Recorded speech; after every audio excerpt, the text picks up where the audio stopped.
রানুকে একবার কল দিয়ে দেখবো নাকি, কিন্তু রানুর ফোনটা তো আবার বিথির, যদি বিথি ধরে, বাট কি হয়েছে সেটাও তো জানা দরকার।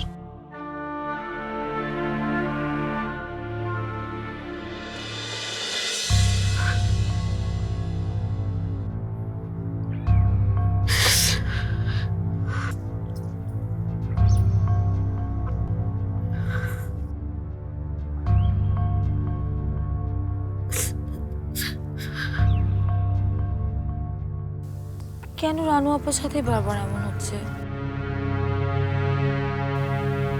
এত ভালো একটা মানুষ শুধু শুধু কষ্ট পাচ্ছে, আর ওর বোন হয়ে আমি কিচ্ছু করতে পারছি না।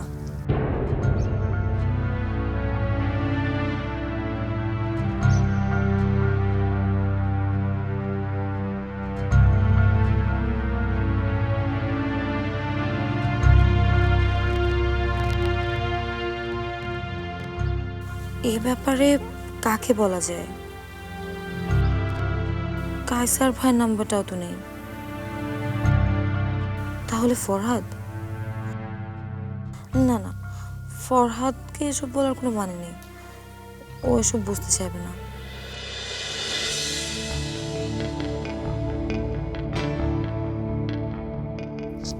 না বুঝলে না বুঝুক, শুনবে তো অন্তত।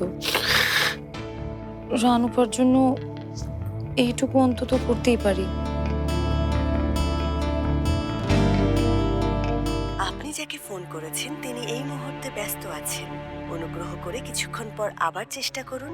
ধন্যবাদ। এত রাতে ফরহাদের ফোন ব্যস্ত? বিসি? এত রাতে কার সাথে কথা বলছে বিথি?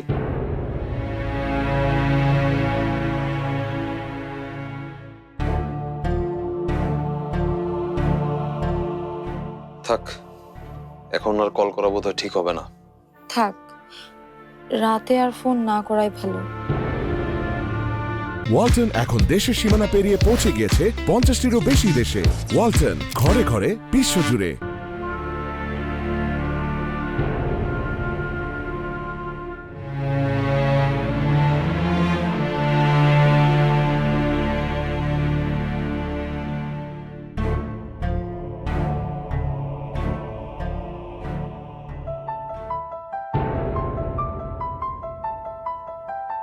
ফরহাদ এত রাতে আমাকে ফোন করলো,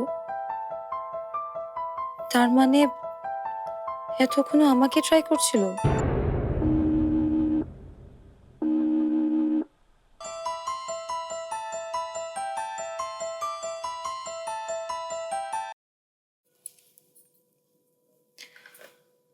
হ্যালো। আমি দুঃখিত এত রাতে কল করবার জন্য, আসলে একটা জরুরি কাজেই ফোনটা দিতে হলো। ও তাই? আসলে আমিও আপনাকে ফোনে ট্রাই করছিলাম। ও, সেজন্যই বিজি পাচ্ছিলাম। হয়তো। যাক। জি?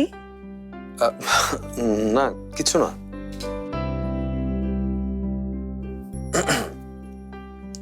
বিথি, আসলে আজকে মার্কেটে যা হলো তার জন্য আমি। আপনার তো দোষ না, আর আপনার দোষ হলে আমি তো আপনাকে ফোনে খুঁজতাম না। আর আপনি কি মার্কেটের ঘটনা নিয়ে বলতেই? না না, ঠিক তা না। আসলে সেদিন আমার জন্যই রানুর সাথে রাহাতের ওরকম একটা সিচুয়েশন ক্রিয়েট হলো।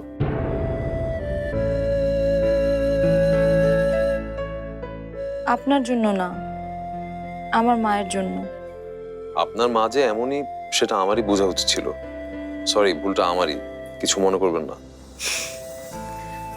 যেটা সত্যি সেটা তো বলবেনই। আমার কিছু মনে করা নিয়ে আপনি এত ভাবছেন কেন? আসলে ওই ঘটনাটা নিয়ে আমি খুব অস্বস্তিতে ছিলাম। তাছাড়া আজকে আরেকটা খারাপ খবর শুনলাম। মা রাহাত ভাইকে যাচ্ছে তাই বলেছে, তাই তো? আপনি জানেন কিভাবে? রাহাত ভাই এটা কোনো কাজ করলো?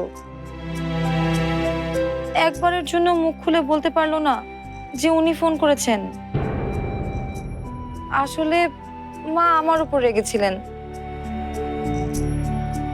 ফোনটা না দেখেই মা আমাকে ভেবে রাহাত ভাইকে বকেছে। আমি এমনটাই কিছু একটা সন্দেহ করেছিলাম। আর রাহাত তো এদিকে ঠিক করেছে সে ঢাকা চলে যাবে। আপনি ওনাকে এক্ষুনি বুঝান, উনি যেন ঢাকা চলে না যায়। রানু আপা ওনাকে অনেক ভালোবাসেন। ভালো কিন্তু ছেলেরাও বাসতে জানে বিথি।